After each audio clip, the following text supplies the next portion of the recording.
And let us remain standing and take a moment of silence for our servicemen and military servicemen and women serving this country and around the world. Thank you. Welcome to the Village Board meeting, Monday, March 4th. It is now 7 p.m. The next Village Board workshop meeting will be Tuesday, March 26th at 7. The next Village Board meeting will be April 1st at 7 p.m.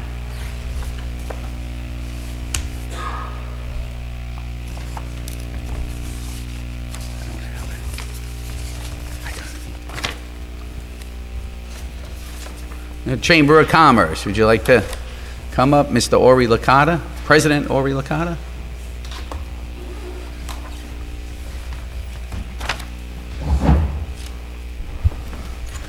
Thank you.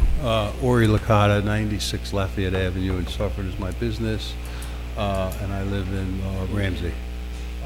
Ori, just please speak up a little, or speak into the mic, yeah. Just before I want to start, I just want to thank Charlie and the whole board and everybody for a great job and DPW did with the snow. I was here early at 7 o'clock, and I got to tell you, the roads were great, and it was terrific, so I just wanted to just Thank you. They were out all night. They did a great job. They got a lot of compliments throughout the village all day long today, so thank you. I'm here, even though it's a little bit late, for our April 14th street fair. I thought I got the dates mixed up with the January board meeting, and like anything else, I just usually send a letter, which I did, and I know that Recreation and Kathy put me on the agenda with Amy, but I was remiss in that. The only difference, there's actually two differences that I'd like to bring to your attention. One is there will be no beer garden this year. What we would like to do is to gather a stage down by Suffern Park, down by Danina's. We would like to honor Wayne Cobham, who is a Emmy Award winner trumpet player, one of the best trumpet players in the world. Have a couple of other bands. We'd like to face it towards Danina Park. We'd like to have tables and chairs as we always do there. We probably will have a little bit more this time. We will have a security guard or a person there. We use the gentleman that was a New York City retired police officer that works at the Rockland Boulders. That crew, only because we don't want people walking out of any bar with any alcohol. They're restricted. If the merchant Ole Ole or Marcello or Danina has bought a street fair spot, they'll have tables out on the street. Their license, I believe, will allow them the distance to serve on the street out the door, which is only about 10 feet, as I understand it. We then would like to have 3 bands, and so that Danina Park will be a little bit more crowded than normal. But I think we were last year about 15,000 people on a beautiful day, not as much as September, but I think everybody's looking forward to getting out after all of this weather. So we're expecting a big crowd, and we'll be prepared, and I believe we are sold out for our vendors. So we will be all the way down the end of Lafayette Avenue as normal. The second thing I'd like to say is that the Catholic Church had voiced a little problems that they had with the parking. So I went to see Father Matt today. I told him we would block off and we would pay at our expense anybody there to watch for all the masses. I believe it's, if I can recall, 7, 8:30, 10 o'clock, 11:30, and 12:45. So we will have it at least roped off, whatever the DPW can give us, or we'll buy something and rope it off, and we'll have volunteers there to make sure that nobody goes in any of those church lots. So that's basically We've been doing this for a long time in the village. We appreciate the DPW support. Suffern is on the map as a great place to have a street fair. Our sponsor has been with us for years. She does Nyack, she does Nanuet, and she does Valley Cottage. So I hope that you guys agree that we're on board again, and any questions, be happy to answer them. Does the board have any questions?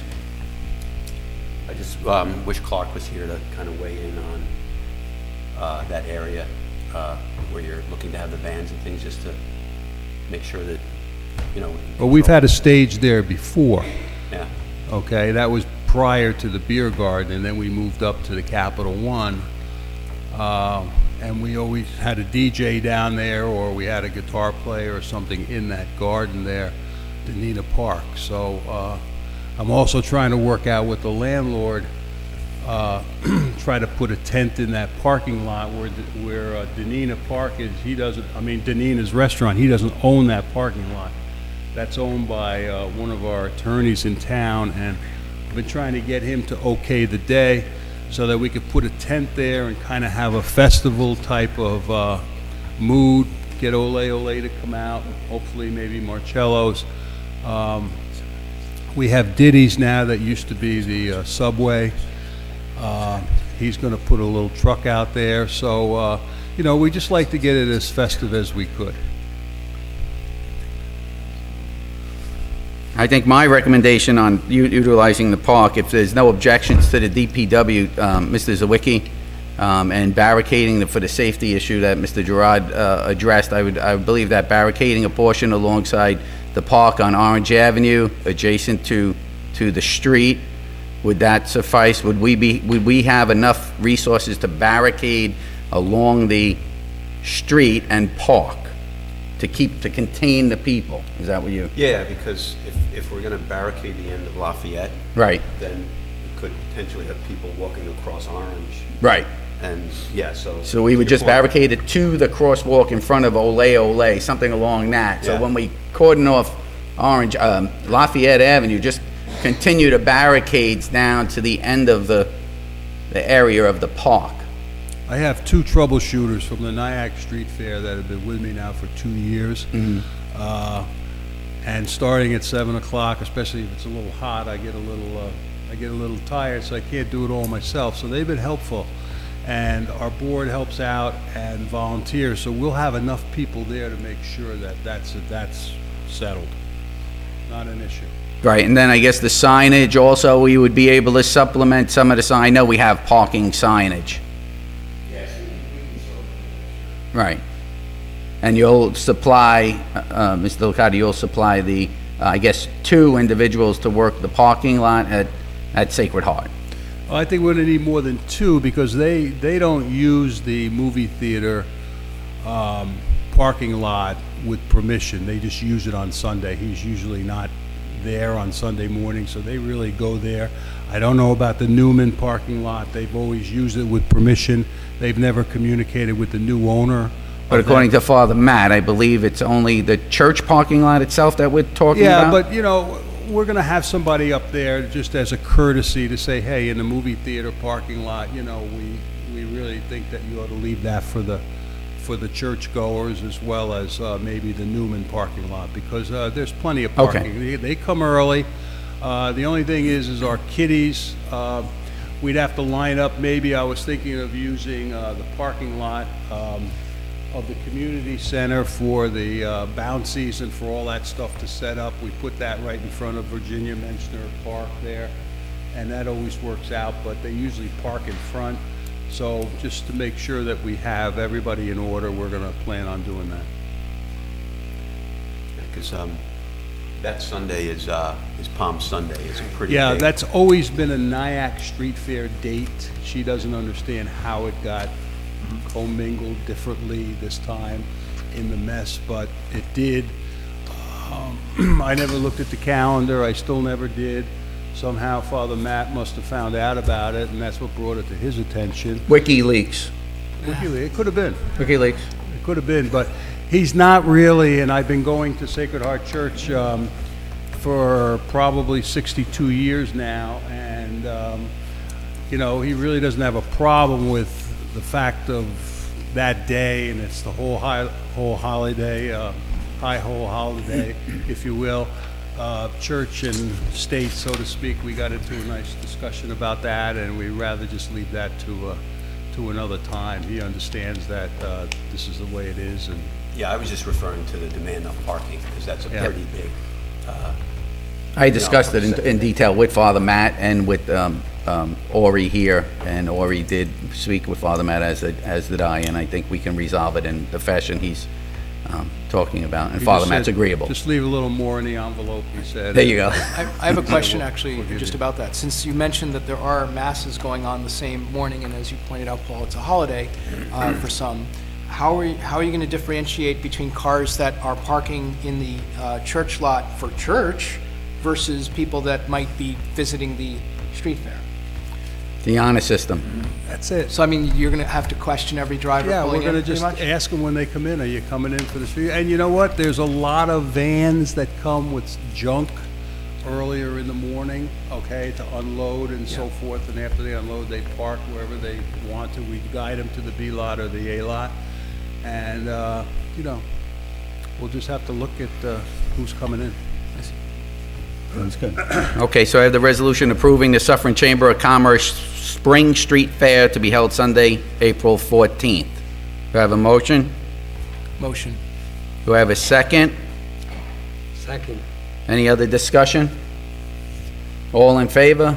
Aye. Motion passes. I appreciate it. I will return a lot earlier than this time for the September 15th fair. Thank you very much. Thank you, Mr. Licata. Fire Department, Chief Lepori. How you doing tonight? Just have a few items. We need a resolution approving the Service Awards Program. Preliminary report.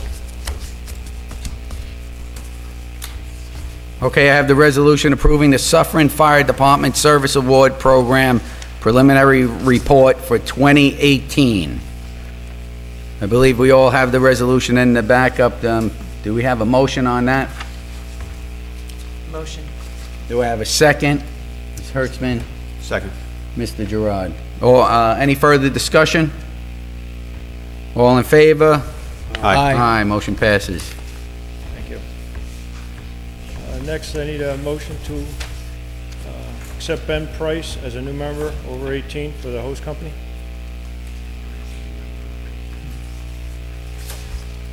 Okay, I have a motion to accept Ben Price as a new member over 18 in the hose company. Do I have a motion on that? Motion. Do I have a second? Second. All in favor? Aye. Aye, motion passes. And the last thing I had, it wasn't on the list, was permission to take one truck from each company up to the Port Jervis Parade on July 13th.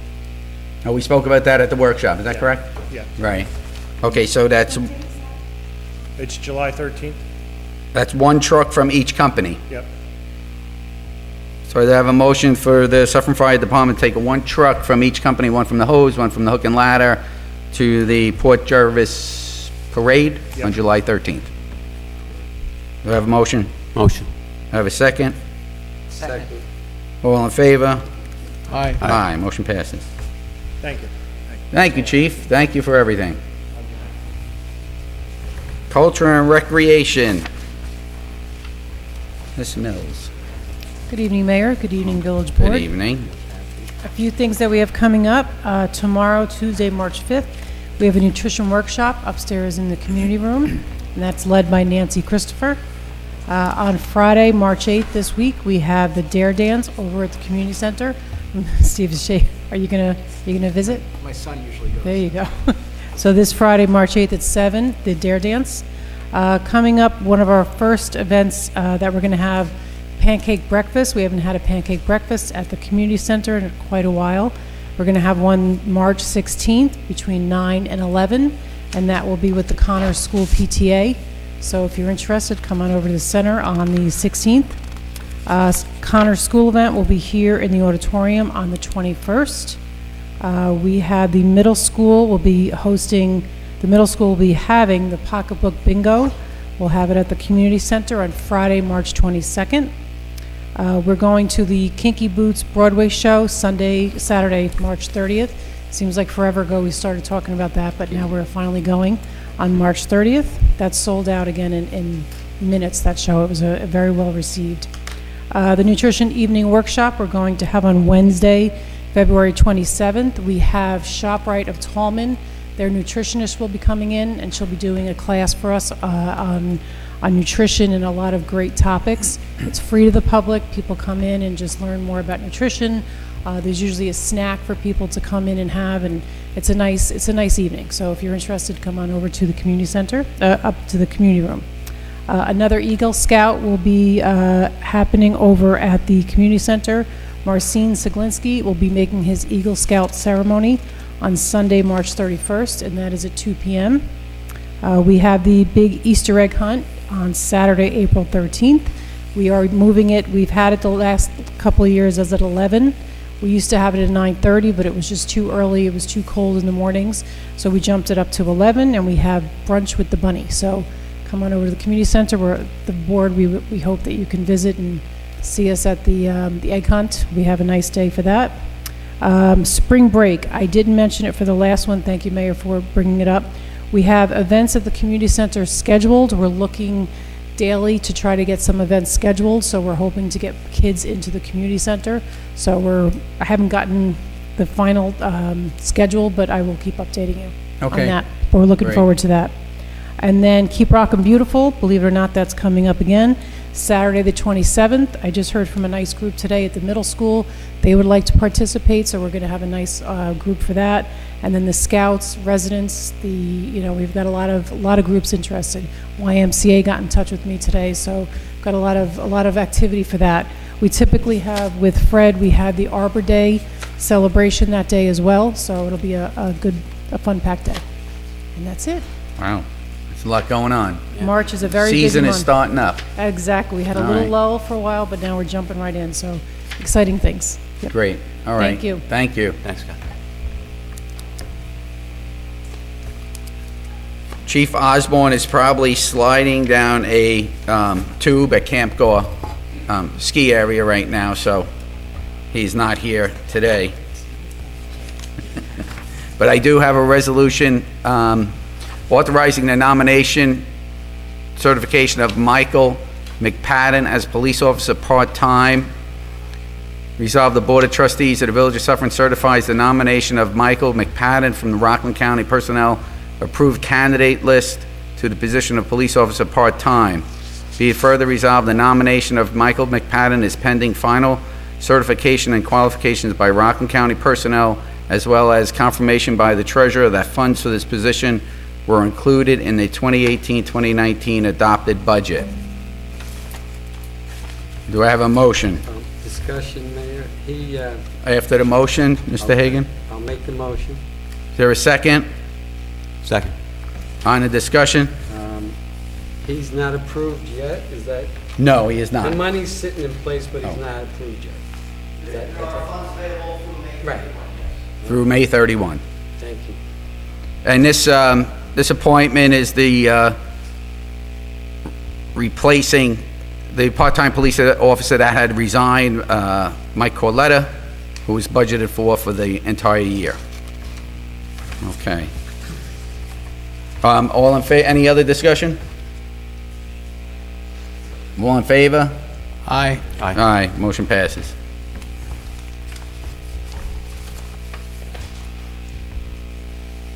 Mr. Fred Rella, grant writer.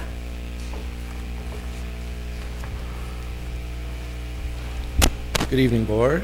Good evening. I want to first comment on the stage. It looks like it was repainted. It looks very nice. Thank you for noticing. Work in progress. So we have a few things that are going on with grants, as I mentioned at the workshop meeting. First of all, we received the $5,000 grant reimbursement from the Division of Criminal Justice Services. It was $3,000 for the DARE program and $2,000 for the Clifford Theater. So that was nice to get that check back in the bank. We floated an RFP with the Department of Public Works, the tree committee, was instrumental in this, and Sandy Stead, who sits on our committee as a board member. This is to do the tree work evaluation along Washington Avenue and then Maltby, Maple, and Park. And they'll determine what work needs to be done. The proposals are due back March 14th. Then once we know what work needs to be done, then we'll float another RFP to do the actual work. We received the okay from the Rockland County Office of Community Development to begin work on the Wayne Avenue Sidewalk project. That's a project which is a community development block grant. Estimated cost of that is $320,000, and we have approximately $290,000 in grant money for that. Once again, that is the sidewalk all the way from Orange Avenue up to the thruway, heading up Route 202. Finally, we applied for a grant with the DEC to evaluate our water system and some potential leaching of other chemicals or products into the water. This is a grant which would allow for a consultant to come in free of charge and to evaluate our system. So I spoke to the DEC today, and they said they had received 50 applications, and they're going to be awarding 30 of these grants. So that's an extremely How many applications? I'm sorry. 50. They received 50, okay. Which is very low. Right. I was very excited to hear that number because they're going to be awarding 30 of these. So one thing of note too is that we did have a letter of support from the Rockland County Commissioner of Health for our project. So, and I'm in communication with them to try to tell them how important this is for us. Yes, So, thank you. and that's it. Can you just elaborate, just for the audience and the residents, that in regards to the CDBG money for Wayne Avenue, the limitations that were placed upon us for the sidewalks and where the funds could be used? Were there specific limitations to where the funds could be used? Right. Community Development Block Grant monies is actually federal money. It's HUD money, so Housing and Urban Development money. So it's federal government money that then is then allocated to the county, and then the county disseminates it via an application process to varying municipalities if they feel their application warrants it. Now, the funds can only be used in a low to moderate income area as defined by the 2010 census, okay? So we have two areas in the village which are designated as the low to moderate income area. Basically, it's the downtown area from Wayne Avenue, okay, going all the way down to Point Park, and then over into the West Ward, okay? And then it goes over to Prairie Avenue, and that's basically the area Right. that it encompasses. So the thing to recognize, you know, the term low to moderate income, you're thinking, oh, these people are on welfare. But when the average family income within the village of Suffern is approaching $80,000, you know, Right. low to moderate income is really not very low. Great. Okay. Thank you very much. Mr. Zawicki, Department of Public Works.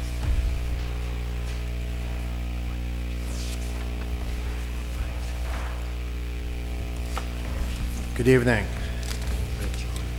I am requesting payment authorization for application of payment number one in the amount of $28,288.62 to Valentine Electric for the South Street Emergency Generator Replacement Project.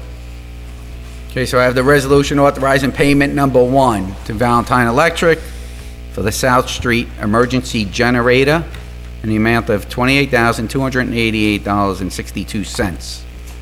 Do I have a motion? Motion. Do I have a second? Second. Any discussion? All in favor? Aye. Aye. Motion passes. I am requesting authorization to solicit bids for the Water Department chemicals for the period including June 1st, 2019 through May 31st, 2020, with bids due on March 21st, 2019 at 3 p.m. The list of chemicals are liquid sodium hypochloride, liquid sodium hypochloride, 25% sodium hydroxide, and zinc orthophosphate. We have the resolution authorizing the solicitation of bids for the Water Department chemicals.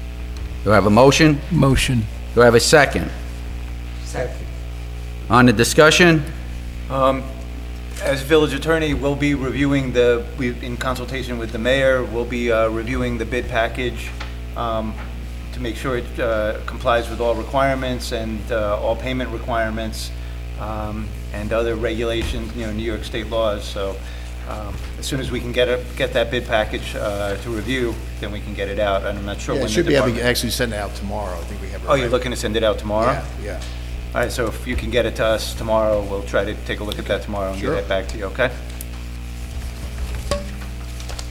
Any other discussion? Oh, I'm sorry.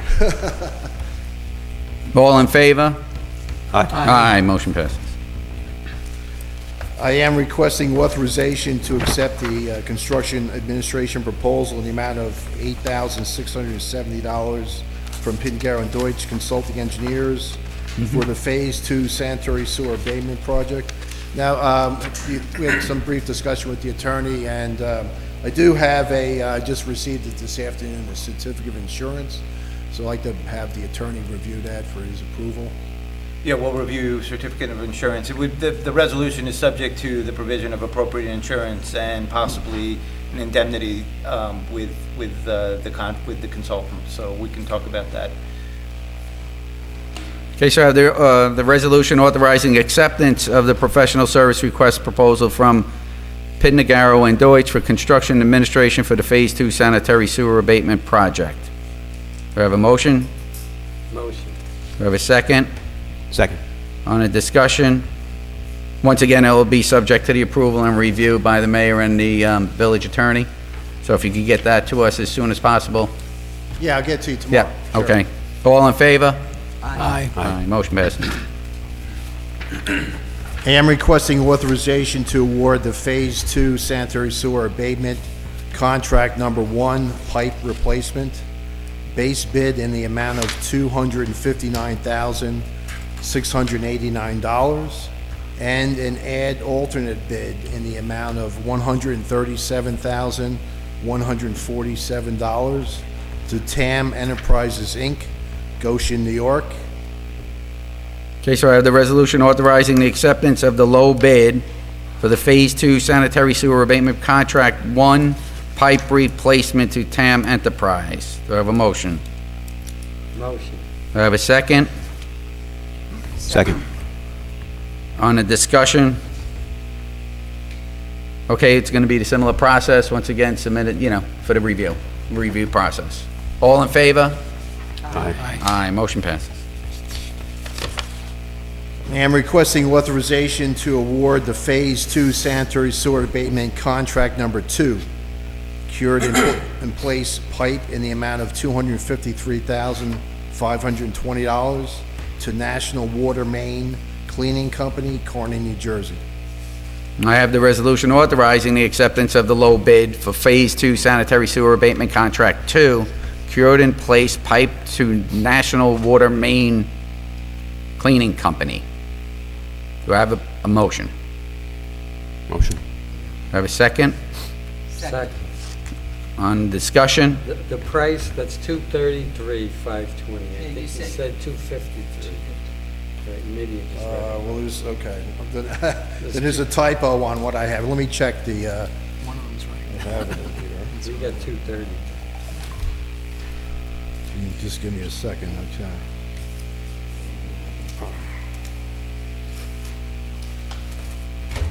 Water.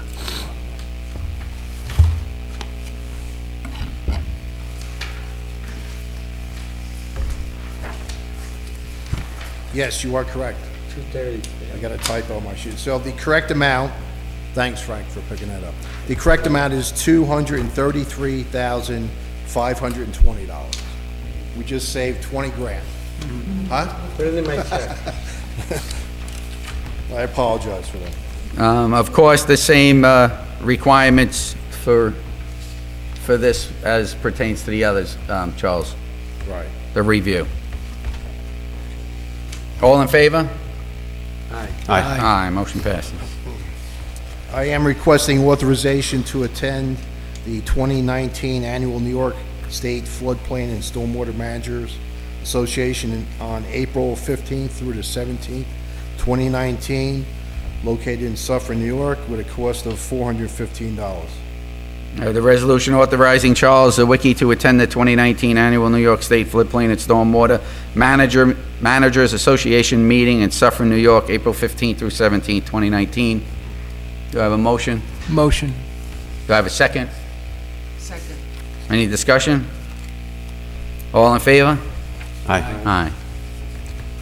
I am requesting acceptance of the resignation of Victor Sanchez, laborer, effective February 15th, 2019. I have the resolution accepting the resignation of Victor Sanchez effective February 15th, 2019. Do I have a motion? Do Motion. I have a second? Second. Any discussion? All in favor? Aye. Motion passes. Okay, thank you.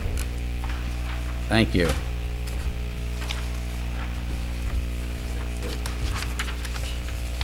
At this time, I'd like to open up the meeting to audience participation.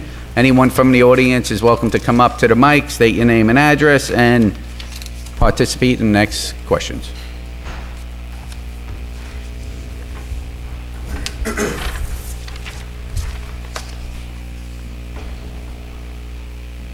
Good evening, Mr. Mayor and the council. Matthew DeLeo, 32 Maplewood Boulevard, here in the village. Coming down tonight, I know we've been talking a little bit. I've spoke with the mayor, I spoke to Steve also, I spoke to Charlie, and also with Joe Hunt from the DPW. My wife and I are here this evening with some other of our neighbors to see what progress we've made pertaining to the either a guardrail or some protection for our homes, our children, and property on the Maplewood Bend. Yes. Okay, Charles, do we have any update on that in regards to the Maplewood curve there? Yes, we've met with a couple contractors. We're waiting for a second contractor that does all this county work, and highly reputable contractor. We should be getting that price, I'm hoping, within the next few days. The plan is to put a guardrail, would be a box-type guardrail, a box beam. The exact distance I don't recall, but it would be starting up before the curve. It'd be on the straight and then continuing on past where those two cherry trees are. So I think that would encompass that whole area of concern. 150. Yeah, it could be. It could be. It sounds like about right. Yeah. So we should have that proposal. Once we have that, we should be able to make a decision on which contractor we're going to go with. And I would say within a month, we certainly should have it in place. Any possibility of also, I know I spoke to you, Mr. Mayor. Oh, yeah, I'm sorry. I spoke to you maybe about a year ago about possibly doing a light on that telephone pole that is there, just to help people negate that turn as they're coming down at night. And Joe said he had some new style lights that they were coming in, like a Cobra head, I believe. The is the word. Cobra head LEDs is something new that they're deploying through Orange and Rockland, but since that pole doesn't have a light on it, we would have to submit, Charles, is that correct? That we could submit a request with the pole number, if we can work on that as soon as possible, to identify that pole to O&R. I already put another one in for Beach Road. Beach Road, there was an accident, and they never replaced the Cobra head, but at the same time, maybe we can get two done. Okay. Yeah, I mean, we're just, like my wife had mentioned to you, it is a bus stop for the Yep. kids. And the way that people drive on that road is getting a little ridiculous. I know that the police department has been enforced there. Yes. We've noticed that they have been pulling people over on Maplewood. We're grateful for that, and a great thanks to them for that. And a great thanks to you guys, Charlie, Joe, Mayor, and everybody If there's else. anything else that you could, think of that would be helpful, I think the box beam is a great idea. So, a speed bump Charlie might be able to explain it better, but a speed bump, it's a downhill grade. So if people hit a speed bump going too fast, my fear is that it's gonna cause them to lose control and possibly Right, that's what not be the, able to correct a mistake and end up on in the past, it was February 6th and February 12th, we had 2 accidents on my front lawn. One took down the telephone pole, and fortunately everybody was okay. The gentleman that was in the vehicle, he was just a little shaken up, I believe. But, the only other thing that, that we've talked about as a neighborhood, and I'm not sure if it would be feasible or possible, but would be a stop sign, maybe like a 3-way stop at Valley View. That way people exit the stop sign at Foxwood. As they continue down the street, they would have to stop again at Valley View, hopefully maybe slowing them down a little bit. I don't know if that would... I know that there's some controversy or opinion that you don't use, and this was something for the chief to speak to, you don't use stop signs as a speed control device. Okay. So I know that there's something along those lines. But I'll discuss it further with Yeah, him. and that was the only other thing that we really came up with, was something along those lines, just to hopefully, if they had to stop twice, maybe as they entered into the turn, they wouldn't be going as fast. Right. So, Okay. thank you very much. I appreciate your time. Thank you very much. The Mr. Zawicki, I'm sorry, Mr. Zawicki, the guardrails, will they have like reflectors on there, or tape, or? Okay. All right. Thank you. Good evening. My name's Sarah Mondale. I live at 28 Hillside Avenue. I came before the board last summer, I think, to talk about the huge number of shade trees, big mature shade trees that were cut down in my neighborhood. And at that time, I estimated there were maybe 15 to 25 mature trees that had been cut down within a 5-house radius of where I live at 28 Hillside over the past couple of years. I am a filmmaker, and I've taken photos of all the trees that have been cut down in, the past few years to document the changing character of my neighborhood. And I think I told the board at that time that I had moved to Suffern 1998, in part because I love the tree-lined streets, and the shade that the trees provided and the walkable neighborhoods. And I think one of the reasons, actually, it's funny that you're talking about Maplewood, because one of the reasons that there is speeding traffic on certain streets is because I think the trees and other obstacles, that make the neighborhood more pedestrian friendly kind of slow down the traffic a little bit bit. of traffic calming. Yes. As they call it. And so Yeah. I wouldn't want the village to become, like a drive-through village. And I think trees are one way, our older trees are kind of assets for the community that should be protected. So at the time, a neighbor of mine at the time, the reason I came at that time is because 5 big trees had been cut down right in the backyard where I live. And that summer I kind of got used to having the light beating down on my kitchen windows, which was a new thing. The sun made it a lot hotter in there. So that was last summer. And then a few weeks ago, I looked out my kitchen window another Saturday morning, and surprised, now I could see the mountains. They had, which I'd never seen before from my kitchen, huge trees were coming down, this time on the next block over on James Street. And I went over, took photos, talked to the homeowner, and one of the trees was enormous. It had to be 3 feet in diameter, or so. It had to be well over 100 Right feet. up on that little hill? Mm-hmm. Yep. And those are little houses up there, I Yeah. know, and they're enormous trees. But the workers also cutting down the branches of this tree, which the branches were also huge, were not wearing hard hats or protective gear at all. And I've noticed this with other trees that I've photographed in the village. Anyway, so once again, my question is, who gives out the permits for cutting down these old trees? And is there a qualified arborist who's involved in determining whether the tree should or should not be cut down? And are factors considered like beauty, age, neighborhood character, energy efficiency? Because after all, these trees are irreplaceable. Once they're down, the village makes the homeowner pay a small fee, they're cut down, and then they're gone, So where that tree behind me on James Street is probably one of the oldest trees in the village, it had to be. That's just an ugly stump now. And I looked into the law, the local law on tree removal, and I see that there are 3 circumstances, one of which must be met before a permit is issued. And they're pretty reasonable. One says the tree could either be diseased, it could be dangerous to the homeowner or the public, or it could interfere with a permitted use. So this makes sense, I think, in theory, but the question is who is inspecting the tree when somebody wants to remove it and signing off on it? I think, in my opinion, someone from the DPW is not enough there. The village arborist is the expert and should be involved in this decision.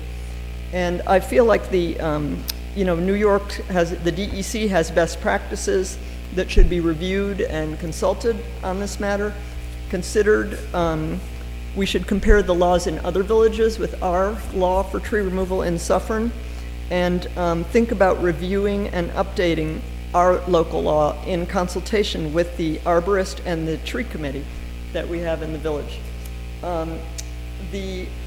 Most importantly, I think the village should start regarding the trees here as community assets. And we need to sort of strike a balance between private property rights, which I understand, are important. I'm a homeowner too, and the public good. So that we got to kind of prepare our village for this era of global warming that we're entering now. And I know we're entering it because I was in Northern Europe last summer with my daughter, and it was 97 degrees in Oslo in August when we were there, 97 degrees in Paris when we were there. It was unheard of, just for week upon week. So it's coming, and I have heard that one of the best ways a municipality can prepare for this new era we're entering of climate change is by planting trees. And I just feel like we need to take better care of our trees, including the street trees, and do what we can to keep the village green. So thank you very much, and I hope the law you can take another look at this law and update it and review it.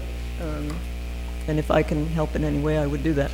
Well, thank you very much. Yes, we have a tree committee in place. We do have a process in place for the removal of trees. We do send out an inspector, but you made some valid points in regards to like an arborist, the need, why are we taking the tree down, the aesthetic value to the neighborhood, which provides to the value of your home at the same time, keeping true. Trees in place. Right. So yes, we will consider that, and we'll, further discuss it with the tree committee.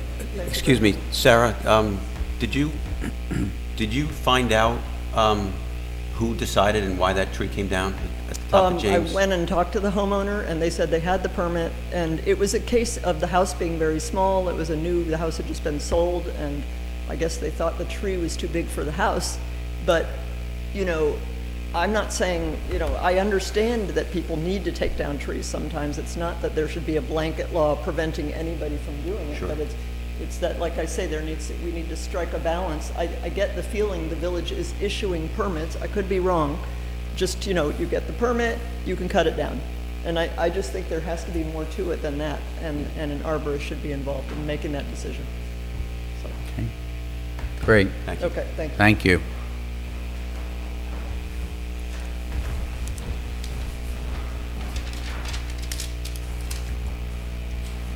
Good afternoon. My name is Eric Cudworth. I live on 7 Clinton Place. Good afternoon, Mayor, Board. My name is Eric Cudworth. I live on 7 Clinton Place. I have a couple things. Speaking of speeding, we've had a problem on Clinton Place with people using our street as a cut-through to avoid the traffic light at Lafayette. I've spoken to the chief of police. I feel like I've gotten a lot of lip service from him regarding that.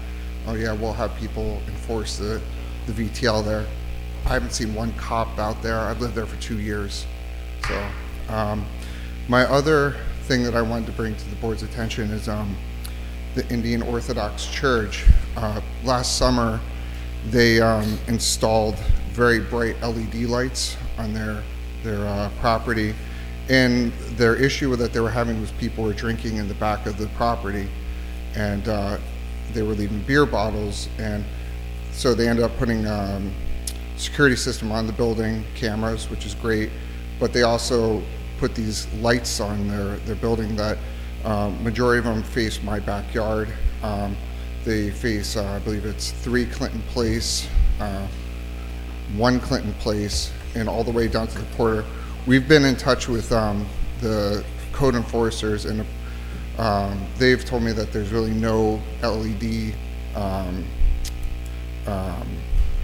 laws or code in the village to really enforce that.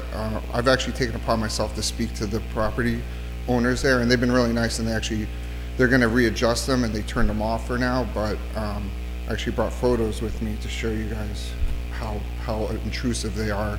So I don't know if that's something that can be written into law or some code can be come up with for the brightness of LEDs on buildings. And the other thing is, speaking of all the trees, it would be nice. So our Clinton Place, there's no tree coverage on the street. So if there is any talk of doing additional trees, it would be great to see Clinton Place get some. So, but that's pretty much all I have. So. Okay, we're going to look into that lighting and see if there are any local requirements. Sure, let's take a look at the pictures. Thank you. Thank you very much. Thank you, Mr. Cudworth. Is there anyone else from the public that would like to speak?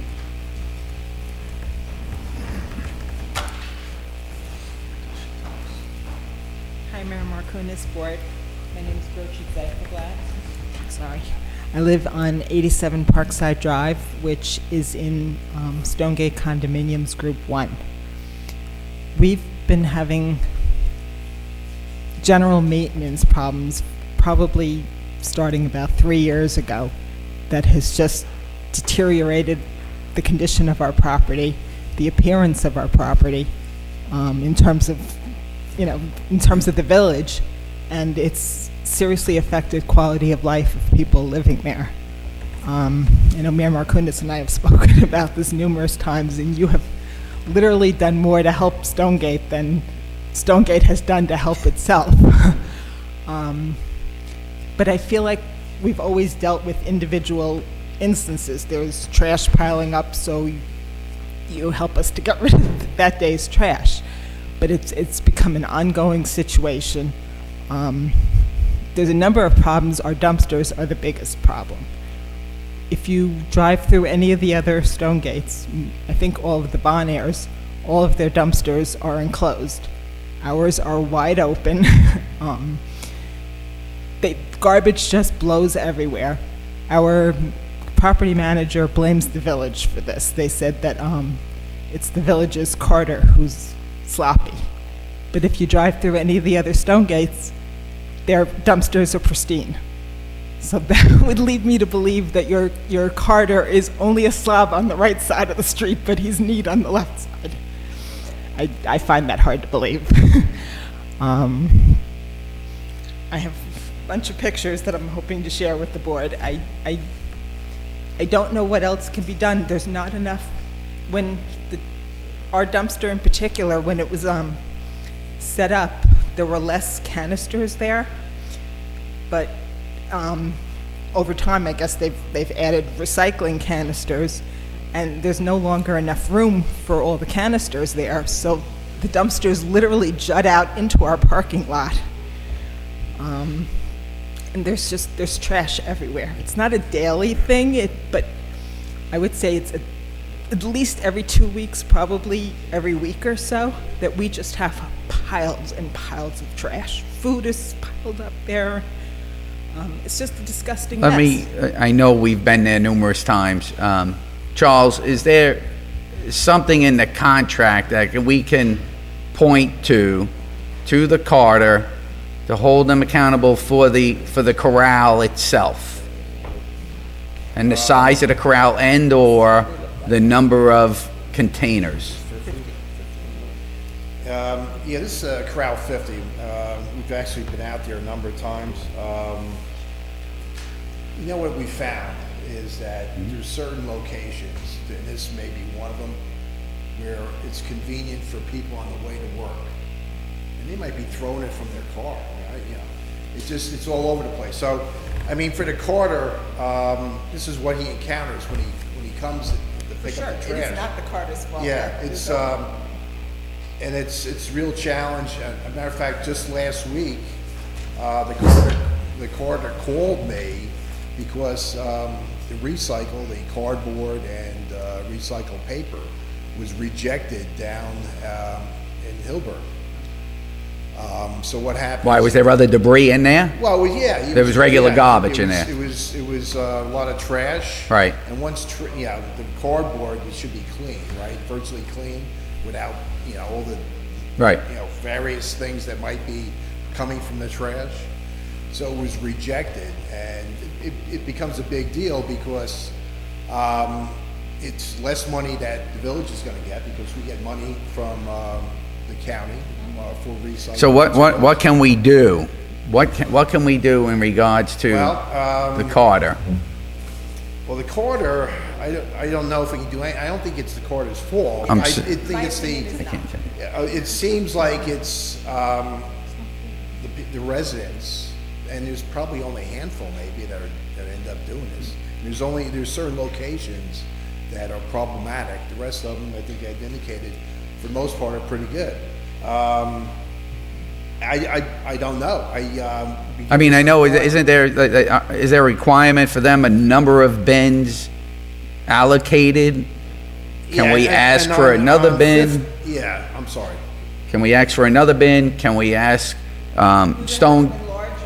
Stonegate 1 to enlarge the corral? Like, whose responsibility is the corral? Well, we did add, on this one here, we did add a larger trash container. I think we may, and I know we did add a few of the commingled bins.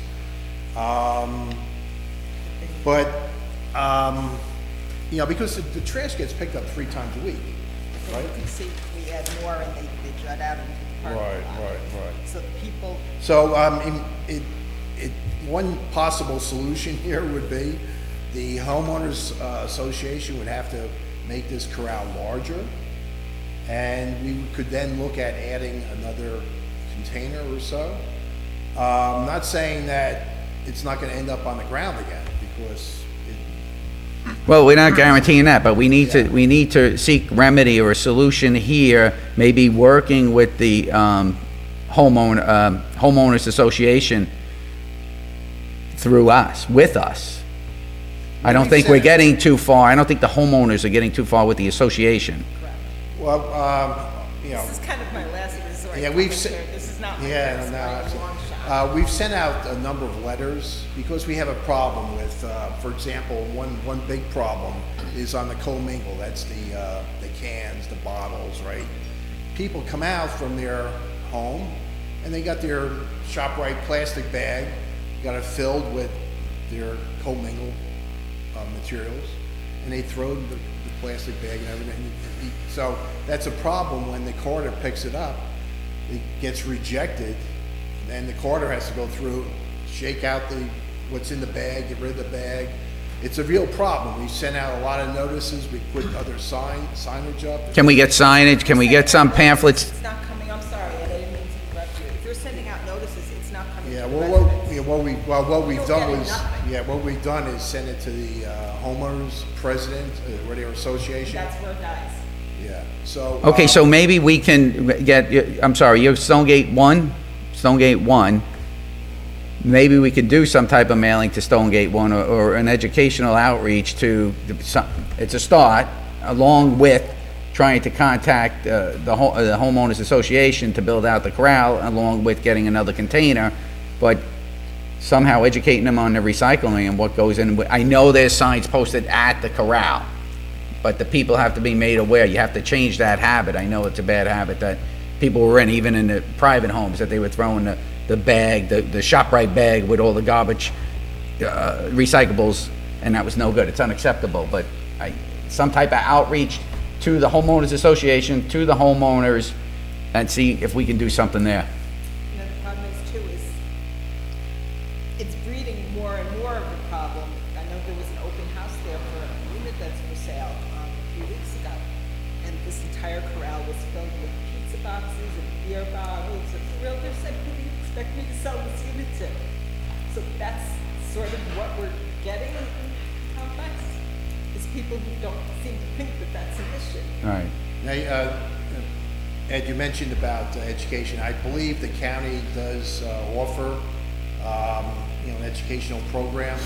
I'm not sure how we can implement it here, but we can look into it, because people, typically aren't home during the day, they're working, get the word out. Maybe we could host something here. I don't know. We have to think outside the box. We have to strategize, because I know this issue has been going on for Yeah, this a actually while. is in my opinion anyway, the worst corral. Right. Up there, the worst corral for some. There are 2 corrals in the horseshoe parking lot, and I was gonna say, I was trying to calculate in my head while you were talking. I wanna say there's roughly 70 units that use those 2 corrals. Well, Well, that's what I was going to ask. Is there some ratio of units to the size of the corral? Because if they're picking up 3 days a week and you're still finding And it's a big 6-yard piles, container. 6 then yards. it sounds like it's not enough for the number of units that are there. I mean, at least maybe that's a part of it. Well, I'm not certain of this, but I believe there's people that are coming from other areas that maybe they should go to a different corral, and it's convenient for them to come to this corral. That's the only explanation I think I can come up with. Because we have increased the size of the containers, the number of containers, and But that corral is really on the end of the lot. The only way around is only that horseshoe around. Is that right? It's not like the other units. Can't be that many other. Other units further up the street have maybe 16 to 24 units for each dumpster. Right. They don't have that, they're not understanding. Let's- They don't have that kind of problem. because let's they take don't a- have 70 families that are dumping. Let's take a look at it a little more closely on the number of units versus the number of containers and the yardage, and see what we can do with the Carter. Maybe we need another corral. well, I think That's on the homeowner. Making this bigger.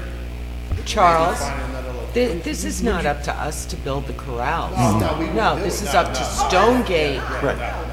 So I mean, maybe we We're could, not gonna build it unless someone tells us that we have to. Right. maybe That's what I'm saying. Work with the homeowners association, the president, and see what we can do. Maybe what we could do is, because we have this other challenge we have is trying to stay on top of who's on the board and who's the president and so on and so forth. Would you be able to provide me an updated list? Absolutely. Okay, and then we'll. We have mostly the updated list. Yeah. I think I know the gentleman's name. I don't want to. Okay, Um, so if we can, we get all the board members' names, and we can maybe put together a letter asking them that we, continue the problem here, that the corral needs to be enlarged. I mean, that'd be one possible solution. Right. Would you say that the dumpster is typically overflowing by the time the carter comes to get it? So in other words, is the problem more of a capacity, or do you think there's bad actors, as Charles said, that are just, I don't care? Because if it's the bad actors thing, I wonder if the homeowners can get together and maybe put some sort of surveillance camera and see who it is, maybe like a Ring or some other device that you can actually review from the internet. 2 years ago, I was told by our board, our conduct board, that they know who the culprits are. I said, good, then you can go after them. And they said, well, we're not exactly sure who they are. Well, then you can't go after Yeah. them if you're just guessing who they are. But it's 2 different problems. Capacity is one problem, bad actors is another problem. And it would be easier to move forward if you kind of know what the real problem is. So we just this past, literally days before winter started, we put in new Belgian blocks. That would have been a nice time to enlarge our The corral. corral. But we did not pave. Supposedly in the spring, we're gonna be paving, which is a little Still bit. have an opportunity, right? Correct. I mean, it would mean moving the Belgian blocks that we just put in, but it would still be time to, Yeah, I mean, after we pave, they're not gonna touch anything. That I can guarantee you. That's, that would be my suggestion. All right, let's strategize it. Let's try to make it a priority, and it's been going on too long. and Thank do so you. much better that it's recognized that you realize that dumpster, that corral is the worst. Because, we feel like it's always, as many times as you and I have spoken, Ed, it's always been corral. We'll try again. We will. A couple other things that are kind of related to this, and I'm not sure how much authority the village has. I get that we're a condo association and there's a limit to what the village can do. But we have gotten in the habit the past 2 years of letting our snow removal contractor store all his equipment on our property. We look like a storage facility. It started out he was keeping the Bobcat that he was using for our property there, which is understandable. He's not going to bring it every time there's snow. But now he just keeps all his stuff everywhere. And That's interesting. I would have to, I don't have an answer to that, but we'll look into that. It's literally underneath homeowners' windows. It's not like he's parking it, on the We far have that, side that Storage it's of not the, affecting anyone.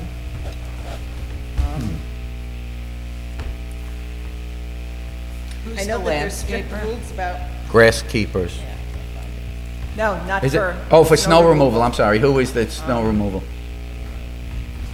Good Lord. Isn't your landscaper and your snow removal the same company? We don't use him for landscaping, however. That's all right, you can get it to me. Yeah. Yep. The name escapes me. at the moment. That's okay. And he's doing this with our board's approval. It's not like he's storing. It may be a property- None of them live there, like in that area, so they're not putting it under, board members' windows. Property maintenance. Or not property maintenance, storage. So, yeah, sure. Oh, thank you. Yeah. There's the pictures. Gertrude gives us, pictures don't lie. Third thing kind of touches on what other people have mentioned here, except that ours is private property. Since we're hopefully going to be paving our lot this spring, we are the only one of the Stonegate groups that have long parking lots that don't have speed bumps. And people fly through. I wish Chief Osborne was here. People fly through our lots. Right. So I'm wondering if that's something that the board could, I'm guessing you can't tell us that we have to put them, or maybe you can. It's private property, right? Yeah. What's condominium property? Yeah. Condominium property. So the homeowners association would have to be the ones to They're not gonna approve do the pump. The village wouldn't have authority to place speed bumps on private property. Okay. The dumpster, is it in the back corner, like closest to the New Jersey border? Yes. Yeah, I think I see it. I'm looking at a satellite view. I just wanted to. Literally, you can see in the photo, there's like a fence behind it. That's Mawa on the other side. Yeah, yes. Yeah, I'm just trying to visualize where it is. Yeah. So I believe I see it. So the village would have no authority to advise us on speed bumps. Not on the condominium property. It's just funny that all the other Stonegates saw the common sense of it and put them in. Right. Again, we. Did they entertain your suggestion? No. No. That's the problem, is that I'm hitting dead ends here. All of us are. How often do those boards come up, for election? I mean, maybe you can get yourself on the board and get something done. There's a lot of politics involved, put it that way. They count their own votes, I see. for starters, so there's a little power play. The other thing that you can see in the photos is when we replaced our Belgian blocks in the fall, they dug ditches around where they were putting in the blocks, but of course they didn't fill them. So they're claiming at some point, I mean, it's dangerous, especially after today's snowfall. The accumulation is over the height of the Belgian block, so you can't see that there's a drop down on the other side. They've told us they're gonna fix it eventually, but we're still pestering them to fix things from 2 years ago. So I'm not sure if there's some kind of hazard there that, Could be a property maintenance issue. We'd have to explore that with the building department. it literally is. Are you going to leave the photos? Absolutely. Okay. Yeah. We'll review them with the building inspector and code enforcement, just to see if there are any I existing mean, violations. I'm kind of hoping that even if the board just kind of prods them to, they feel like they're invincible and they make the decisions, and they're not going to Couple of address phone any calls of you're the... suggesting, maybe? Aside from your board, who is your property manager? Our property manager is a company called Associa New York. They're located in Poughkeepsie. Our property manager virtually never comes to the property. And the president is Greg? Greg Miller. Right, Yeah. He actually lives at 299 Parkside. okay. As Charles asked, I'm happy to give a list of... I think board I have his members. phone number. Okay. Yep. One other thing that's very minor, but it's in the pictures, and it's been a continuous issue every single year. We have common areas that have fire extinguishers in them, all of which have tags on them that say that they need to be inspected and serviced every year. So this started 2 years ago with our new management company. I remember you and I spoke about it, Ed, and code enforcement actually sent us a violation because they were all expired. So then they serviced them. Last year, I thought it would be more appropriate for me to try to approach my own board rather than the village, and I was told that I'm lying, they're all up to date. So months later, they finally got somebody to inspect them. This year came around, 3 months after they expired, they inspected them, most of them, but there's still stray ones in there that are dated 2017. Let us review, let me bring this to the attention of the building department, and we'll review it and see what we can address. Okay, How's that? thank you so And much. I'll get back to you. I cannot thank you enough for all your help. As I said, the board has done more to help us than the unit owners there, than our own condominium All right. has. So, Thank you. You know, any help you can give us is appreciated. Okay, we will. Thank you. Thank you. Is there anyone else from the public that would like to speak?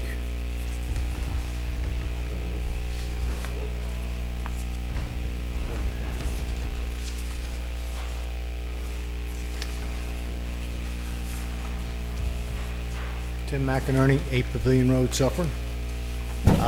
As you know, I'm the commander of the VFW post, and as most of you know, we've worked with you all through the year to finish these projects.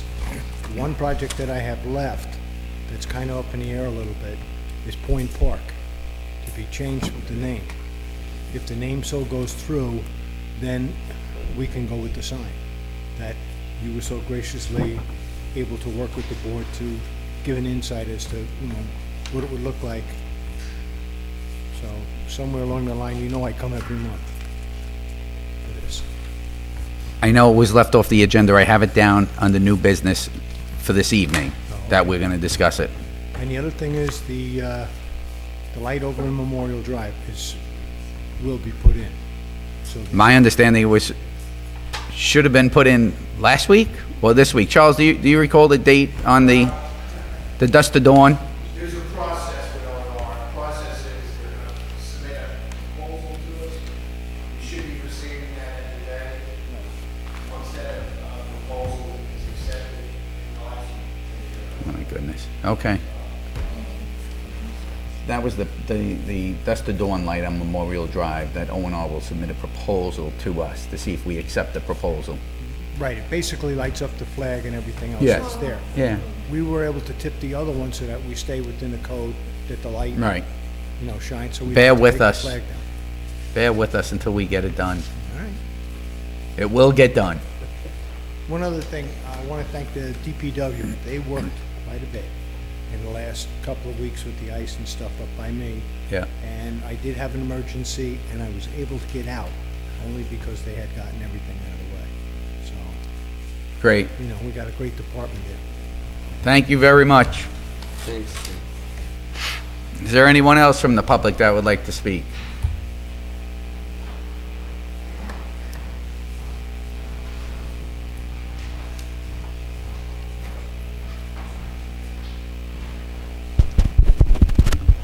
Hello? Hello? There you go. Good. My name is Yashar Yazlowitz. I live in Rampo Cirque in Suffern. And I don't know if this has ever been addressed before the village board, but there's a fire horn that is located right above, probably 10 feet away from homes. Now, this is owned by the Tallman Fire Department, and it has been harassing residents for 35 years. We have taken measures to try and have it relocated. We found a site that it's about 2 miles down the road at the sewer treatment plant. We contacted the company that maintains the horn. We got estimates to move the horn, and we have done everything in our power to move the horn, which is a liability. It is causing health problems to our residents, and we are seeking the assistance of the village to help us in this problem. So most recently, I did contact the Tolman Fire District. I spoke to the commissioner directly. We corresponded with their attorneys. We indicated the same concerns that you're relaying here, the sound level, the disturbance, the health issues. I'm sorry, I don't have the information in front of me. Can I have a copy of those correspondence? Absolutely, Great. sure. So I have all that correspondence, and we still are in dialogue speaking about it. Since when? When did this dialogue start? 2 weeks ago. I probably got the letter from the attorneys last week. Who initiated that? I'm sorry? Who initiated that dialogue? I did. Great. Yes. Yes, there were numerous complaints about it going on, so we initiated it with the, I don't recall the commissioner's name. So I got on the horn There are with the several commissioner. commissioners for Yeah. the Tallman Fire Department. And then they referred us, and we corresponded with their attorneys and addressed all the concerns, so I'll definitely provide you that information. So is the village attorney in dialogue with the attorneys that represent the Tallman Fire Department? We are just currently changing village attorneys and counsel. So who's the gentleman sitting next to you? He's the village counsel. Yes, So he is not aware of it. This is the first believe time he is. I've heard about it, but Yep. certainly will, And if what is there are your name, legal sir? issues that need to be What is your name, resolved- sir? Excuse me? What's your name, sir? Eric Gordon with the firm Keen and Bean. And are you the new attorney for the village? Yes, the firm is the village council, yes. Okay. And what But actions it's- are you taking, sir? Excuse me? What actions will you be taking on our behalf? Well, we have to see I'll see what the village attorney states. The attorney for the fire district state, what their statement is, and we'll have to see if there are any legal issues that can be resolved. We understand, you're saying there are health concerns, and we'll certainly look into that. Have you taken any decibel measurements and done the research on that level? Yes, we have. And in the response, we did address the decibel level. I believe they said don't hold me to it, they lowered the decibel. They removed 5 of the 8 individual horns. They do not test as often as they used to. I believe they used to test, wow, I'm speaking off the top of my head, maybe 5, and they went down to 3 times per day. But it still goes off from 8 a.m. to 8 p.m. Right. And it is extremely loud. You really have to come and experience for yourself. If you stand in front of that horn, I invite every member of this board to come and stand in front of that horn and feel it. It is a sonic attack. You can feel it hit you in your chest. Right. And that can literally, we have very elderly people living in our community. That can be fatal. It is a very serious health risk. Okay, we are going to continue our dialogue to see what remedy we can come up with. Is there anything that you can do on your part in terms of legislation there is noise ordinance, is there not? There is a noise ordinance. So correct. is this not a violation? First of all, this horn does not serve the residents of Suffern, correct? No, it does not. Some of the residents in the village of Suffern are Tolman firemen. Well, I have been trying to find a fire map that the Tallman Fire Department serves. I have gone to the town clerk and tried to obtain it. They have not submitted one. So I would like proof that shows that they are serving the residents of Suffern. The Tolman Fire District the Tolman Fire District does not serve the residents of Suffern. Some residents of Suffern serve the Tolman Fire District, so that alerts them to a fire in Tolman. So they live in the village of Suffern, they hear that particular siren, But it they is respond. it is of no benefit to the residents of Suffern, correct? Well, you can argue many points about the fire horn and what it does to alert people to emergencies, be it if it's not in your village, you're getting a response from volunteers from our village into another village. It's alerting people of a possible fire somewhere in the relative vicinity of the area. I mean, there's a lot of back and forth on It it. is of no service to anyone living within the village in terms of preventing an emergency or a crisis within our village. No, I'm sorry. It doesn't prevent any sort of emergency from occurring within our village boundaries, correct? I'm I not think clear. your question is, is that horn utilized when there's an emergency in Suffern? Is that Correct, thank you. Does anybody know the answer to that? I personally don't.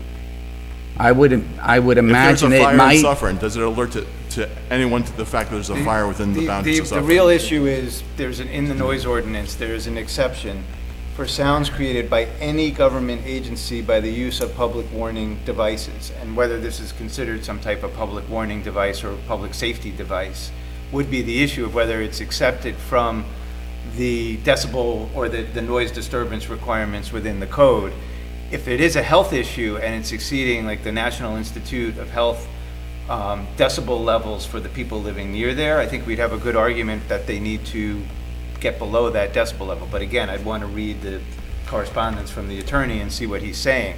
I've actually done a fair amount of research into noise ordinances in other municipalities, so I'm very familiar with the issues. But I do need to read the correspondence. So in order to that will be understand. our next step. That, Right. we'll review it together, and then either you'll respond directly to their attorneys, to the Tolman Fire District attorneys, and see what remedy we can come up with. I do have a question about this myself.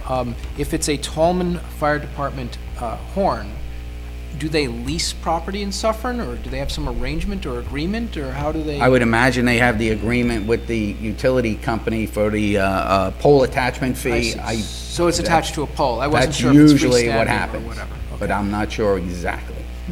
Another note about the horn itself is that it's a 1940s air raid horn. It's not just like a horn that you hear here in Suffern, which is a very low beat verb. It is intrusive. It is alarming. It is disturbing, and it's actually created to. Its purpose is to create panic, an immediate response. It is not, and it goes off at least 4 times per day, every day, throughout the year. I have a second question. It's about drainage. When I tried to drive up to my home through Montebello Road, the lake that's near the park by the thruway, I'm not sure exactly which park it is,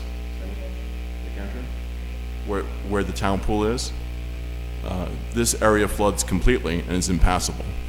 Is the village taking any steps to correct the drainage on that street? Charles, you can speak to the drainage issue at Lake Antrim and Memorial Drive at the, As you mentioned, it is a known problem. We have had some discussion about it. We really don't have any funding at this point in time to take it much further. It'd be a large project to Right. rectify that area. I believe it lies within the 500-year floodplain, that portion, or the 100-year floodplain, and it's a little bit lower or equal level to the river itself, and that's where we're having the issues. Yeah, that whole area is. That's right in the low-lying, floodplain, and that's another reason why that road has been, the riverbank has been deteriorating into the river, and we're addressing that whole area. We're seeking some type of grants that we're looking at from the Department of Homeland Security of New York. That's a stretch. We're still exploring that possibility, and the Army Corps of Engineer may be undertaking a study with us in regards to the Mawa and the Ramapo River. But it's a complete study of the watershed and the river, which is very costly.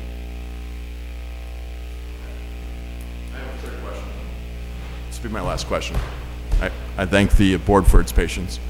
The third question has to do with taxes, property taxes. We are a PUD, which is a planned unit development, which is different from a condo. We are taxed as single homes, and this has had severe consequences for our development. Our property values are one of the lowest in Suffern, actually in the county. There are two neighboring HOA communities, the Knolls at Rampo and the Ryan Mansion townhouses. They are both taxed at condo rates, so their taxes are 40% lower than our taxes. And this has created a market crisis for our residents. We literally cannot get anyone to, let alone sell our homes, we can't get anyone to come and see our homes. These are 2,300 to 3,300 square foot homes, 3 levels, 2-car garages, gated security, a clubhouse, tennis courts, and it's a luxury facility, and yet we can't get anyone to come to our properties. And the biggest reason for this, and you will find the comments on Facebook even, is that the taxes are too high. People simply will not buy them. The taxes at the Ryan Mansion are about $5,000–6,000 less per house. Next door, the condos that are 1,600 square feet are going for higher prices than our townhouses. This is a big problem. The price per square feet is half that of our neighbors at the Knolls. Our townhouses are worth $110 per square foot. The Knolls are worth $220 per square foot. And that's for a home that is of significantly greater square foot and value. What can the village do after 30 years of paying this higher tax? What kind of relief can you give to Rampo Cirque in terms of our property taxes from the village? That's a question that would have to be developed, answered by the tax assessor, and that would have to be reviewed. I wouldn't be able to provide an answer to you right now in regards to that question. Is this something that you can look into? Sure. And is there a possibility that our taxes can be amended and grieved? I believe you can always amend your taxes. You can grieve your taxes. Well, Excuse me. we got an amendment and a grievance from the town for a few $100s. That is not going to bring back our property values to where it should be in the fair market. At some point, we will not be able to sell our homes or be able to pay our taxes. And how is that going to benefit the village? We're going to have a crisis. We're going to have our association will eventually go. There's 3 tiers to the tax, the tax structure itself also. The village tax, the school taxes. I know it encompasses all the county tax, but let me, inquire and see if there's some relief or something that can be done. I'm very concerned about the village's direct role in the development of Rampo Cirque. It was developed as a PUD in cooperation with the developers that have just created the new development, the Sheldon, the same developers that built Bon Air. And the original plan was to create 300 units. They stopped building those 300 units because they could not sell them because people would not buy them with their tax rates. That's why the Knolls they started to build the Knolls, because the Knolls had condo taxes and people would buy them. We've been suffering the price ever since, and we feel that the village needs to consider amending our taxes so we can continue to be a prosperous community and a contributing member to the village of Suffern. Okay, thank you.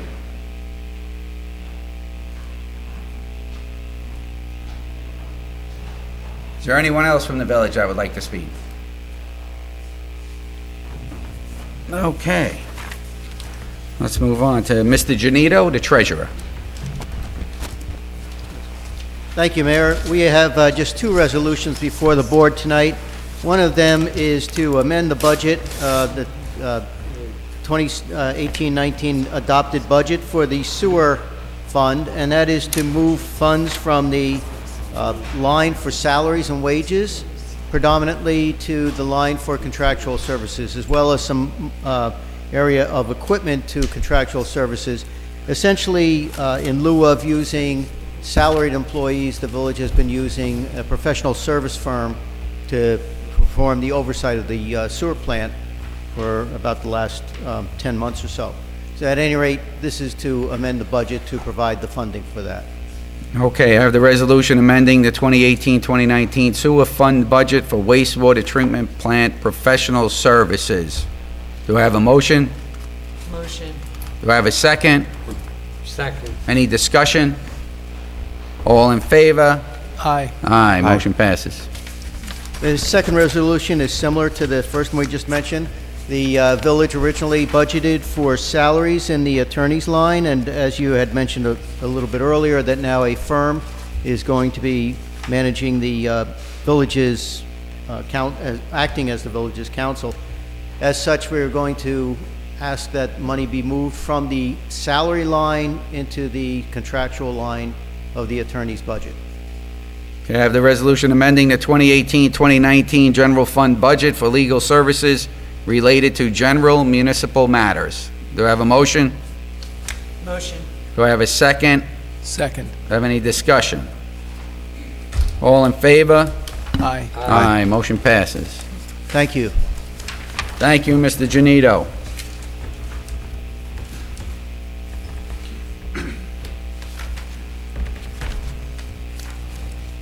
Okay, Mr. Gordon, in regards to the resolution authorizing the settlement of litigation. So this relates to a matter involving a individual who was driving while intoxicated. I think it was back in sometime in 2000 and sometime significantly ago. I think it was several years ago. And while driving, after visiting several establishments within the village or nearby, and wound up getting into an automobile accident, running into a parked police vehicle, is my understanding, which then hit a Village of Suffern police officer and another officer. The Village of Suffern officer was injured, wound up not being, and he was on duty. The injury resulted in him not being able to perform his services, and he was placed on General Municipal Law 207C leave, which is a provision within the General Municipal Law where police officers receive full pay if they are injured in the line of duty. And he was out for several years, is my understanding, where in that time the village would continue to pay his salary. There was a litigation brought against the individual driving the vehicle in the establishments under the Dram Shop Act, which provides for liability for serving persons who are visibly intoxicated. That was the litigation that was brought. The litigation was ultimately settled. There were some exceptions for what the amount of the compensation or the amount of the salary that could be recovered, but it was ultimately settled for a total of $130,000, which was provided by each of the individual defendants. Tonight, the board is considering a resolution that will authorize the mayor to sign general releases with respect to each of the three, or each of the defendants that were named in the lawsuit. My firm has been handling the lawsuit, and it is our recommendation that this is a beneficial settlement for the village. Having to proceed through trial and other there'll be extensive costs with that, and this is a way there's a substantial settlement of the claims. So we're recommending that the board approve the settlement and authorize the mayor to execute the general releases. So I have the resolution authorizing the settlement of litigation. Do I have a motion? I'll make a motion. Do I have a second? Second. Do I have any discussion? Yes. Yes. I'm a little concerned this was not brought up at the workshop meeting, and this was the sort of, when I got the information about today's meeting, was the first I'd even heard of this. When was all the arrangements and agreements decided? Like, when was that worked on?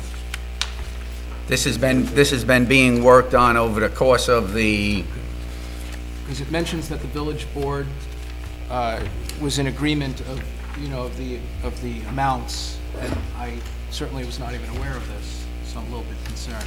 Started about 3 years ago. So was this a prior village board, or was there any discussion of these amounts? Yeah. it was Well, like probably, you mentioned, 130,000. Right, was the total settlement, I think. Right. Yeah. And I see that it's across, at least two different two different payers, whatever, defendants. But I guess I'm curious where the amount, whether, I certainly suspect it's less than the 2 years or more of pay that the Right, village had. it was a compromise of claims because continuing through trial into litigate, there was a, I mean, It just there seems like there a were very- issues continuing through trial and litigate, there were litigation costs associated with that, and then there were other issues that had to be considered with continuing through to trial. Well, as even well. without a trial, it just seems like a very low settlement, to be honest, from where I sit, for the amount of money that the village is probably out. Well, there was a maximum amount that the village Right. would be able to recover in the amount of, correct me if I'm wrong, $250,000. The first $50,000 is waived Right. under the insurance claim. That left us with $200,000. And in regards to the settlement agreement and litigation costs taken into effect and offers that were put forth by each of the carriers. Right. Is that correct? Yep. It was deemed that it would be the most responsible move instead of continuing litigation Right. and incurring more costs. The maximum would be about 200,000, you're talking to go through. 190, I think it would Yeah, have or actually 190 or been for some 200, reason. there were going to be expert costs with respect to continuing to trial as well as litigation fees. And, I mean, if the board wants specific details regarding the considerations, we'd have to go into executive session to discuss some of the details regarding the actual claims and the positives and negatives of the claims, but that's It up might to not the be a board. bad idea, just because this sort of came out of nowhere. We could, or we could, yeah, I don't think there's any issue with putting it off for now with respect to the settlement. I don't think there's any deadlines with respect to the settlement. I mean, I can, let me just check that there's no date certain. Date specific, I was not right. advised that there was any date for, that it had to be resolved. Yeah, I mean, Steve's first question is, about, it does say the village board has been consulted. I mean, who beyond you, Mr. Mayor, has been part of this discussion about this settlement? A few of the board members, yeah. Since it's been going on for such a lengthy time. It started in 2014, so I was probably here when they started this. Right. It's but taken ultimate 5 years. settlement I'm talking about. The settlement agreement itself, I mean, it Just- sounds like that's it was new. fairly recent.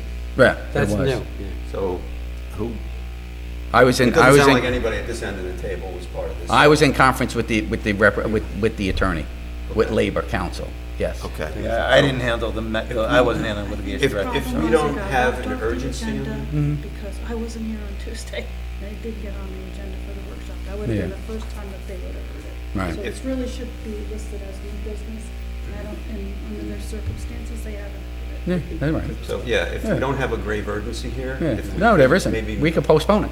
create a situation where we could Yep. just have a collective dialogue on it and Yeah. understand where we settled and why. And everything. Absolutely. Okay, thank you. Thank you, Mr. Okay. Mayor. So at this time, how do we table it? Yeah, you don't need to take any action, Okay. then we'll just, I'm trying to get confirmation Yeah. that there's no deadline, that we're going to lose the offers if we don't take Yeah, them that's the tonight. concern. Of course. If we do, I can Motion certainly, and a second, but we're postponing it to another meeting for further discussion. Is that yeah, how I would it just, acts? I would, just withdraw the motion then. Okay, Okay. withdraw the Okay. motion. Would you, who made the initial motion? Frank and- I think Frank, withdraw- I'll withdraw the motion to accept this. And the second will be also withdrawn, is that correct? Sure. Okay. And then I'm putting it on the workshop for next Is week. it something you'd want to have, like you mentioned, at an executive session, though? So is that something, I mean, we Yeah. could still do that now, but the details would be really through labor. okay. Yeah. Right. Yeah, it would depend if we had the details now to do that, but if we don't, we can arrange a different executive session in the appropriate Yeah. time so we don't jeopardize the settlement. That would be great. Right, yeah, we don't want to jeopardize that. Okay.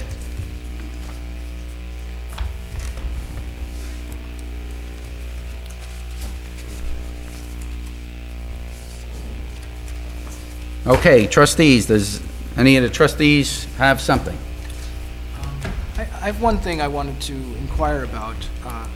There's a resident of Suffern at the address 27 Hillside Avenue. His name is John Anselmo. That apparently the neighbors, I've been receiving phone calls from some of the neighbors that the property, he apparently is still storing items, and there's dumpster in the backyard, and it has been there for quite a long time, beyond the period that would be allowed without a permit to do so. And nothing's being done, and the neighbors are hopping mad. I researched the issue a little bit, and I found out that this man has not paid his taxes since at least 2011, and he currently is in arrears approximately $144,000. So my question is, what can we as a village do to satisfy the needs of the neighbors who have an eyesore at 27 Hillside? Because nothing seems to be done, and many of them have come to meetings here, although I was not on the board at the time. I've watched some of the videos of various neighbors, like Ira, and I can't remember the name of the other one, but they've spoken of this for several years, and it seems like nothing's being done, and I'm wondering what we as a village can do to resolve this issue. There has been a lot that has been done. Let's just make that clear. A lot has been done at 27 Hillside Avenue. We have cleaned that area up twice And it's by full court, again. by court order. Yeah. 27 Hillside was in court, I believe, last week. And under the judge's determination, I believe, I don't have the exact details in front of me, but he needs to bring in some type of legal representation. I believe the judge found him not able to represent himself again. So from there, the court case will continue. We've been there 3 times. He's been issued numerous violations. We went to the health department. He was in adult protective custody services, something along those lines. He has a case So- where I'm aware of that. Yeah. Yes, he has, so there has been numerous things done. Right. And but it no continues. resolution. Well, you know what? It's like It's a a private property. You know, you can't have the government just coming in and storming your house either. Well, at a But certain there point, are when- issues that need to be addressed with that individual, Yeah. and they are being addressed via the My court. point is, at a certain point, when someone doesn't pay their taxes, The that- taxes are re-levied through the county. but they're not being paid. That's the point. We are receiving the taxes, the tax revenue. They are re-levied. Once you don't pay your taxes, they're re-levied So through the you're telling me- county, So the and county the county is paying pays the village the taxes. And is the county paying the schools the taxes? And is the county paying, all the other? I know what the county is doing for the village. Okay. It's just, it's an ongoing issue. and Absolutely, and it's unacceptable. As a resident not too far away, I find it amazing that this has gone on for 6 years. Me too. More, 8 years, excuse me, bad math. More.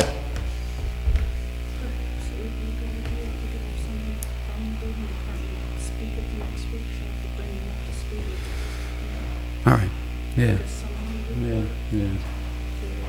Anyone else? Just Point Park, we're still moving forward with whatever we're doing.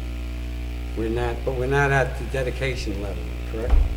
I'm looking at, I know that we spoke about it at previous board meetings in regards to naming Point Park, as we call it now, Dave Clifford Veterans Park. The park is not currently named. I would like to have that discussion here. We discussed it numerous times. Does the board have any concerns or considerations in not changing, but actually adopting the name Dave Clifford Memorial, I'm sorry, what was it? Memorial Park. well, I would like to name it that, but I would like everybody's input on, we've discussed it a couple of times with you guys. I'm good with it. I mean, we have Mr. Tim Mckinney here, that was, is the commander of the VFW post, and Dave Clifford was a lifelong resident of the village of Suffern, a Korean War veteran, a veteran who really was known throughout this village as a helping hand to anyone, to any veteran, to anyone here in the village. I find it a suitable place of honor for Mr. Dave Clifford to have that point, to have the park named after him. And in regards to, we have the new monument there for the veterans to come down and reflect. It would be a great honor for us and for us to name the park Dave Clifford Veterans Memorial Park in his honor, and it will be, timeless here in the village of Suffern. So I put forth that motion to name the park on the corner of Orange and Washington Avenue, Dave Clifford Memorial Park. Do I have a motion on that? I'll make the motion to name. Mr. Hagen, do I have a second? Second. Mr. Alpert, any discussion? All in favor? Aye. Motion passes. Thank you again, Mr. McInerney, and you know what? Dave's looking down now. He was truly a great guy, and we'll always remember him, and thank you for everything you do. Mr. Mayor, Yes. shouldn't we have some kind of dedication ceremony, maybe in the late spring, early summer, when the weather's...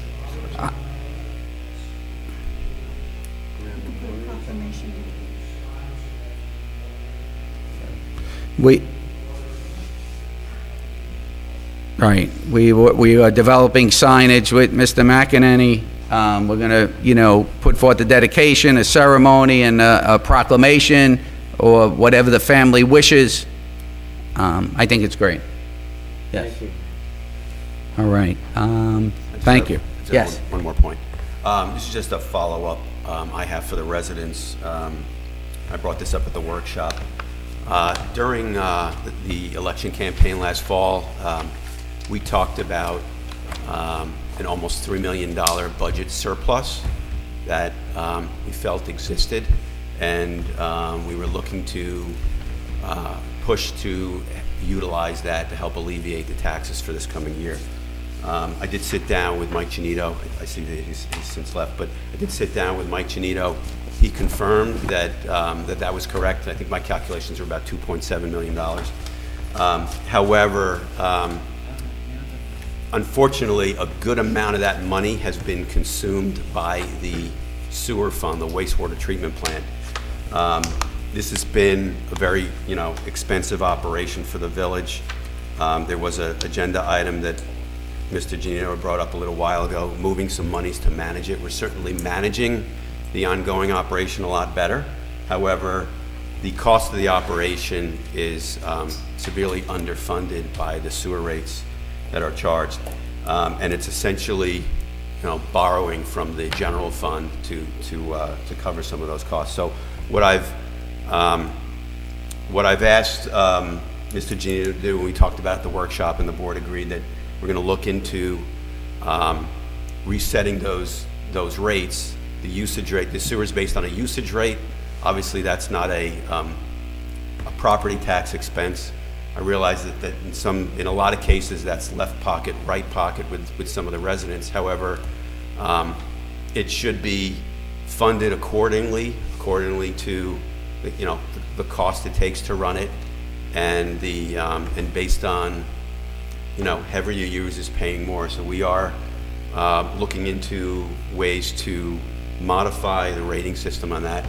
The second piece that we're going to look into, and beginning with this coming budget, is a means of the sewer fund paying the general fund back, is to put less pressure on the residents' taxes, because that money needs to come back. It's about $2.2 million per the last audited financial statements. It's a lot of money, and it's really an inaccurate reflection of what it costs to run the wastewater treatment plant. So we want to remedy that historically remedy the property tax rates so they are appropriate, and make sure that they're not subsidizing the cost to run the sewer plant. So I just wanted to update the residents on that, because that was an issue that we were talking about, knocking on every door, and I wanted to follow up with everybody. That's great, and the board does agree with that in regards to the deficit and the sewer fund. What we've been doing over the course of the last year and a half now is trying to implement the $9 million cost avoidance on the wastewater treatment plant by the means of working through a consent order issued by the DEC, and at the same time instituting an operational excellence program where we go down into the sewer plant and we have our firm trying to optimize all of the operations down on the wastewater treatment plant, which hasn't been done in the past. We were always under consent order in violation, not meeting permit requirements in regards to the state and the discharge that we discharge into the Ramapo River. So under this operational excellence program, we were able to get up the majority of the unit operations, say roughly 9 out of 10 of the unit operations are now functioning while they evaluated our plant and put us in consent while half of the unit operations were down. So by instituting this operational excellence program, which looks like it's going to be 95 to 100% successful, we are going to be able to possibly work with the DEC, avoiding the consent order and avoiding the $9 million upgrades and modifications. So this is a story and a saga that continues, but I think we're wrapping our hands around it now for the taxpayer, for the savings, and not to incur another $9 million bonding issue that would therefore raise the rates once again. But going to the analysis, as Mr. Girard was saying, the water analysis and the sewer rate analysis needs to be undertaken by a complete study on the rate structure and the use from residential to commercial. And that's the direction we're heading to for the taxpayer. Okay. Anything else from the trustees? What do I have here? I have a resignation here, a resolution here accepting the resignation of Patrick Mckinney from the Zoning Board of Appeals, effective February 26, 2019. Do I have a motion? Do I have a second? Second. Oh, on any discussion? All in favor? Aye. Aye, motion passes.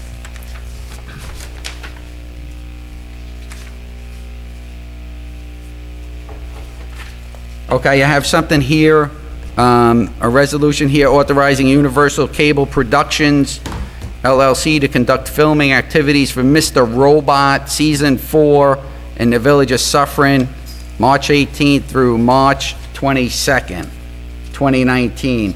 That's under new business.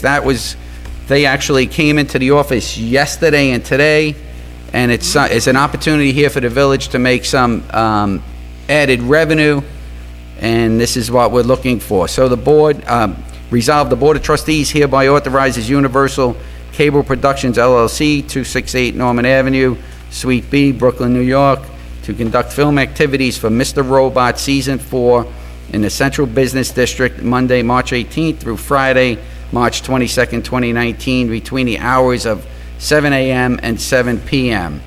Be it further resolved, the village clerk is authorized to sign the permit applications authorizing Universal Cable Productions LLC to conduct filming activities. Be it further resolved, the approval of this permit is subject to the submission of all required documentations and review of the same by village council, as well as payment of fees as provided in local law 4 of 2017. Do I have a motion? Motion. Do I have a second? Second. Do I have any discussion?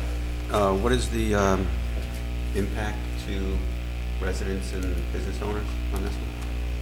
The impact to the business owners on Lafayette Avenue would be the use of one parking lane, a few, what are they called, camera booms. It's filled out. It's in the, you have the backup? A camera crane, a generator, a lift for lighting. No pyrotechnics, no gunshots or stunts are currently scheduled in the scene. With the process that we have in place for filming and the permit application, that would be for all review, from the chief, from the village clerk to the chief of police to the fire department and the building department. Do you have a copy, Paul? Yes, I do. Oh. It just, yeah. I don't think this was included in the email stuff. This just came tonight, right? Yeah, this is Very similar to Instinct for the impact. for the impact. Okay. And the rates and fees, everything is pretty standard to our local law, you said? We have the fee structure and the mobilization fees and the use fees, and we have that all detailed, yes. Goes by crew size. The second. This is 2 copies. So this would fall into the largest crew size, so it's $1,500 for the first day, for the permit, $1,000 for subsequent days, and then there would be additional mobilization fees. We just got it today, so they might be using the community center. That would be additional fees. Any work that the DPW does in support of it or the police, that's considered an additional mobilization fees. So, once they finally define it, they give them an estimate, and then they can decide whether or not the fees are reasonable.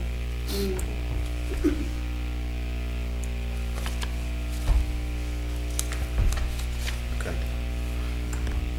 All in favor? Aye. Motion passes.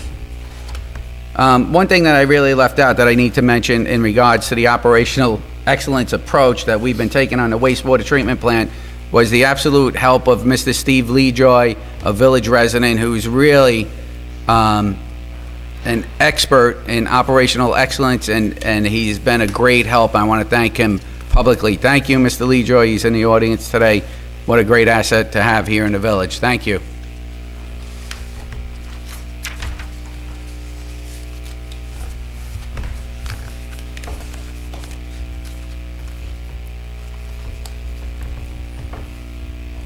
Okay, at this time, I would like to adjourn the village meeting, and I would like to adjourn it in honor of the Honorable Terrence Patrick Ryan. The Honorable Terrence Patrick Ryan of Suffern passed away peacefully on February 19th, surrounded by his family.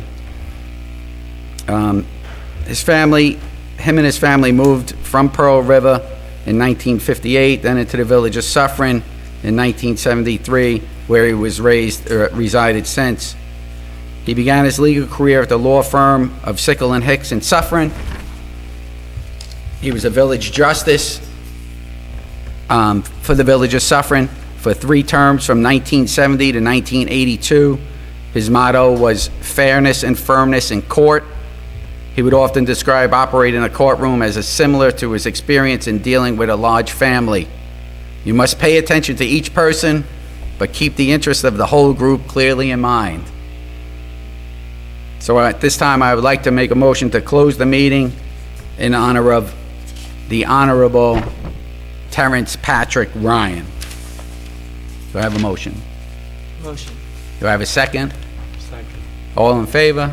Aye. Aye. Motion passes. Thank you very much. Thank you for coming out tonight. It's been a pleasure.